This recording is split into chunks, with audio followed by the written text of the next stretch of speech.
Hello everyone and welcome back to my channel. My name is Isaiah and today I have a bit of a treat. I was able to do a time-lapse, hyperlapse, I don't really understand the difference, of me doing a pet portrait from start to finish.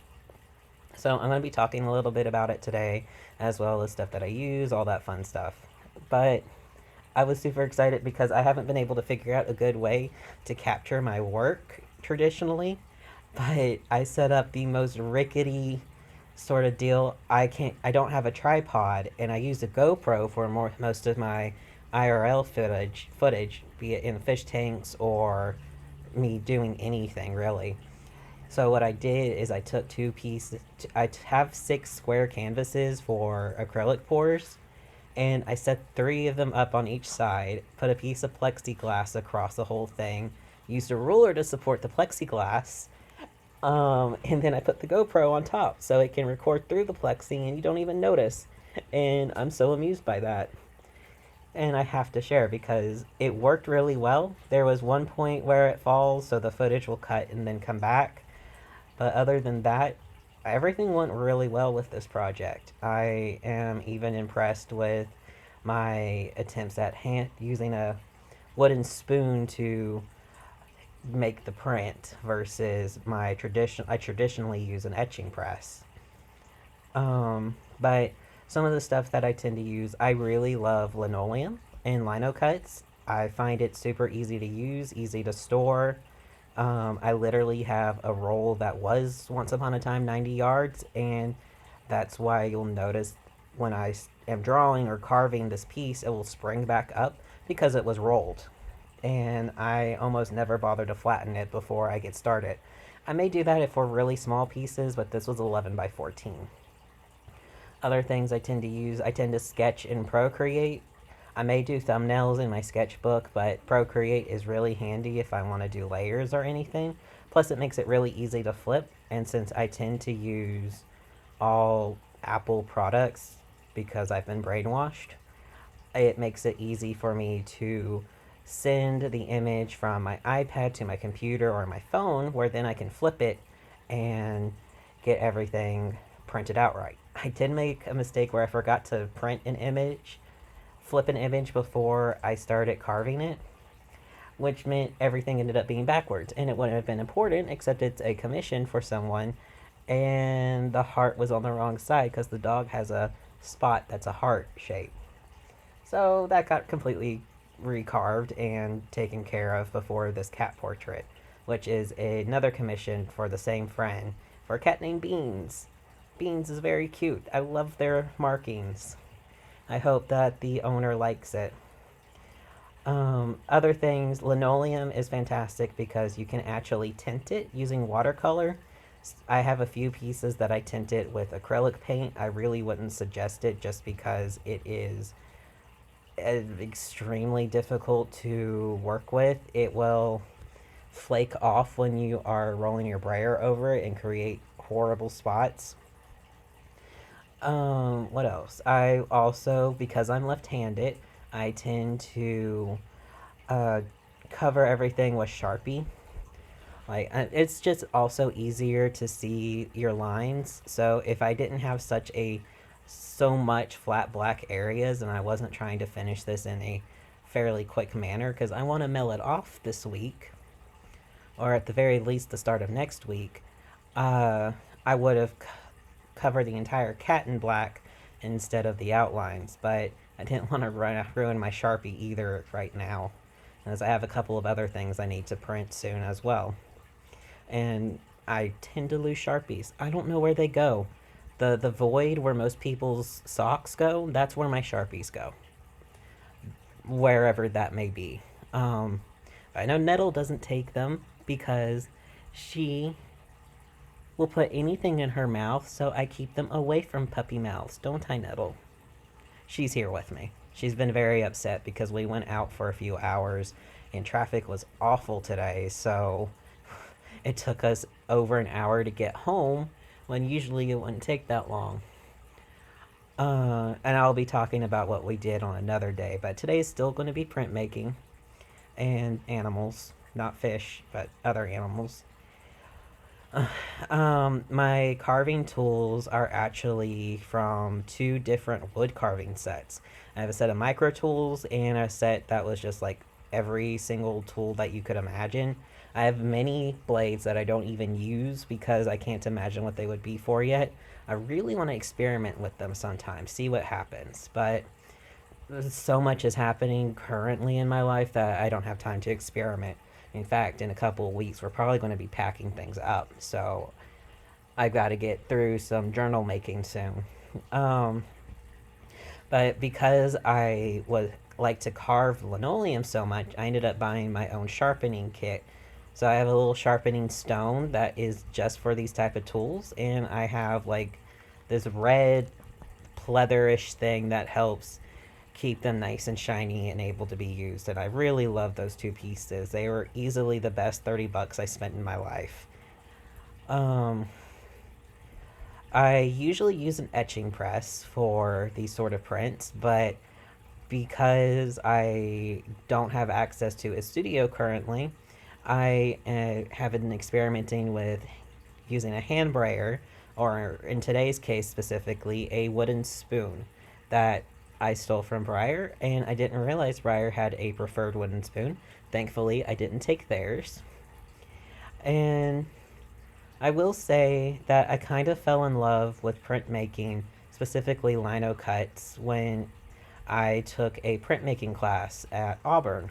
So around 2014 ish. This was right around the time when I came out as trans as well. I My last project that I did in this printmaking class was actually a sort of coming to terms with the fact that I was trans. It was a little storybook I made. The project was supposed to be 5 pages, and I think I ended up with 10. And the images were all lino cut, and the text was actually from like a CNC cutter. It was pretty cool, and I was so proud of it. Um, I had to hide that project for a long time from my mom because I didn't think she would understand. And honestly, at the time, she wouldn't have. But that class is what really got me started. I did my first print of a dragon, which now I have several prints of dragons that I can share eventually. I'm hoping to have an Etsy shop for some of my prints that are opened edition. I also did some really cool collage work where it looked like Marilyn Manson was getting punched by a punching glove that was also a rocket. That was really fun. I also, like I said, I did my first book. It was a Japanese stab bind, which is, for if you're not familiar, there's books typically have to have pieces of paper that are folded in half and then grouped together in things called signatures. But for a Japanese stab binding technique, what you do is you can have flat sheets of paper and they don't have to be grouped together or folded in half. So that's what really got me into it, and I was really depressed when the next year I dropped out of college to go up to Illinois for a year, and that will be a story I tell one day. That will be dramatic, to say the least, because it's got everything. It's got jilted love, it's got sex, it's got polyamory, it's got living in someone's basement, everything. But that's another day. And when I moved back to Alabama and I started classes again, I took a printmaking history course. I really loved that class, and we knew the final project was you could either replicate a traditional printmaking style from the time periods we were talking about, or and write a 5 page paper about the process, or write a 10 page paper. And everyone made a print. I mean, these are a bunch of art students. Some were art educators, but most of us were like in for art. Well, I'd say about half and half. This was a very small class. It was really cool because it was like we were in a conference room, and there's maybe 8 of us throughout the entire semester, and our professor was actually the dean of the art department. It was very fun. And because I was taking that printmaking history course, I decided I'd also go ahead and take book arts. Like, I didn't know what the fuck book arts was, but I like books. I really like layout design. I was trying to finish up my BFA in graphic design at the time, and I just had to take a couple of classes. So I wanted to take this elective because I had the money to. My dad got disabled when he was fighting in Afghanistan, and Alabama was like, okay, cool, you and your kids can get free education through your GI Bill. And so that's why I moved back to Alabama to take advantage of that. So I didn't know anything about book arts, and I took the class, and it turned out that the class was literally about making books and a box. I made a box in that class. It was really cool. I want to make another box. I want to make all the boxes. You get addicted to this easily if you're into it. So we learned how to make all sorts of books. And at the same time, I was learning on my own how to screen print. And my professor slash mentor, Katie Baldwin, she helped a lot with me learning how to do it. I bought a screen. I learned how to do use the photo emulsion, which is a fancy chemical that basically lets you make a stencil that reacts to light. And I learned how to make this tiny little print of my little eyeball character in a kimono outside of DC with tentacles coming out. And it was a little 2-color print. And then I made a 5-color print in the style of Eduardo Pizzazzi. I could never say his name right. He sounds like an Italian, but he's like British. And I love his work. I'll have to talk about him at some point because I wrote my paper on him too. And it was printmaking. And I was so happy in this class. And I was so happy learning about printmaking that I took more printmaking courses the next semester. And my professor Katie was so impressed with my work, she actually talked me into changing my major, and she was the one that talked me into applying for a graduate school, which I don't know if I've talked about it on here, but I ended up applying to 2 schools because at the time Chase was really sick and I was spending a lot of money, and I wanted to apply to like 11, but I wasn't able to afford it because of Chase and all this drama happening at home. But I applied to 2. I applied to UArts here in Philadelphia, and their thing is book arts and printmaking. It's an MFA specifically in that. And I applied to the University of Alabama, which is one of the oldest book art programs. They're both fantastic schools. The difference really is one's more traditional, one is more postmodern. And in February, one of my not even a professor I really had, Professor Sonia, was friends with Professor Katie, and she took a shine to me. She's another one of my mentors. I don't know why she agreed, but she helped pay for me to visit Philadelphia and visit UArts. And I had visited Alabama, and I loved Alabama. They had a fantastic paper making professor who was like totally willing to show me how to make like paper sculptures that you could print on, which is awesome. But I fell in love with Philadelphia. I was a little hesitant about Alabama to begin with because I don't have a good history in Alabama, even though it would have been in Tuscaloosa and not where I grew up. But it was still not really where I want it to be. And Philadelphia, well, UArts, where I would have been attending, is right outside this place called the Gayborhood. They literally have rainbows on the street signs, and there's flags, and I saw the trans flag, and I'm tearing up now just thinking about it because that sort of thing, it still feels so rare to be openly accepted like that. But yeah, I really fell in love with the city, and I was staying with one of Katie's friends in their house, and the house was this West Philly row home with the big traditional porch, and it had like 4 stories. There was 2 families living there, and everything was eclectic and close, and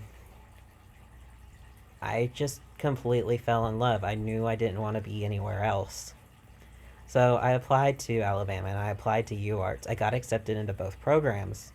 I got accepted into both programs with the highest amount of scholarship, and both were willing to give me a TA position that I just needed to apply for. UArts was even going to be willing to give me an apartment, and COVID happened. But it's not the end of the world because now I'm looking to try and be a working artist, and I would never have started a YouTube channel again if it wasn't for this. I had one ages ago, but that's another story. And I don't know, y'all. Just something about printmaking. It's and it's basically obsolete in the modern world because we have not cameras, we have computers. Like if you think about some of those really old advertisements that are super colorful, like Alphonse Muka's advertisements were lithographs, which lithography is basically printmaking, but you're using giant pieces of limestone to make pieces as big as his. You have to grind it down smooth, and then you draw on the surface with this greasy crayon. And then you treat that greasy crayon drawing with chemicals so that it will repel water and attract ink. And then you run it through a press with paper and you get the print. It's a really cool, lengthy process. Like, I've never been able to do it myself because the school closed right before I was going to make my first lithograph. Um, but it is a that's why lithographs were made. It was a fantastic way to make posters quickly. And if you think about it, letterpress, the Gutenberg press it was made so that the we could create text more easily and more quickly.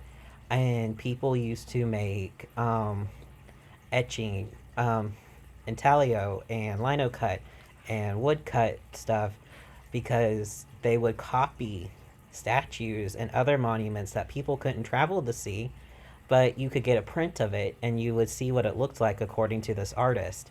And that's so cool. So printmaking has always been about accessibility and reaching out, and has always been very tied into the giving out of information, which I find it pretty damn awesome. And of course, now that we have computers and stuff, it's become more obsolete. So that's why it's more of a fine art. And you do have some people be very snooty about fine arts, but I don't see the point in it. I love getting my hands dirty. I love getting to make prints, make cheap art for people to enjoy. I don't know. I've always loved books ever since I was little. I was a little slow in starting to read, I think. And I was such a hipster when it came to Harry Potter. I was the hipster 8-year-old. It took me forever to get into it, but once I did not look back. But I've always loved books, and I've loved layout. It was my favorite part of graphic design. I actually had a lot of issues with graphic design before I dropped out because I didn't want to be in marketing. I was already uncomfortable with the idea of having to sort of lure people in to this sort of thing, and then I became an anarchist, and I really didn't want it then because, like, at the end of the day, graphic design is just another form of propaganda. It's just propaganda towards trying to get you to buy things. And I didn't really want to do that. I wanted to be able to share information. So, on the negative side, while COVID has affected my ability to make work, and it's definitely affected my mental health because I can't make work the way that I want to or as often as I want to, I am very happy that I have a very supportive partner and a supportive friend. Like I said, Brooke is the one that has commissioned me to make my first 3 pet portraits, including Beans. I really hope they like Beans. But I really just encourage you to think about it. Like, someone laid out those books. They picked the typefaces, and it's not just the outside that matters. So, yeah, the speed process is coming to a close. None of the prints turned out exactly how I want it, but I hope you enjoy them, and I hope you have a good evening, good day, whatever it is. Stay hydrated. I've got to go let a common Pleco out. I'll talk to y'all tomorrow. Bye.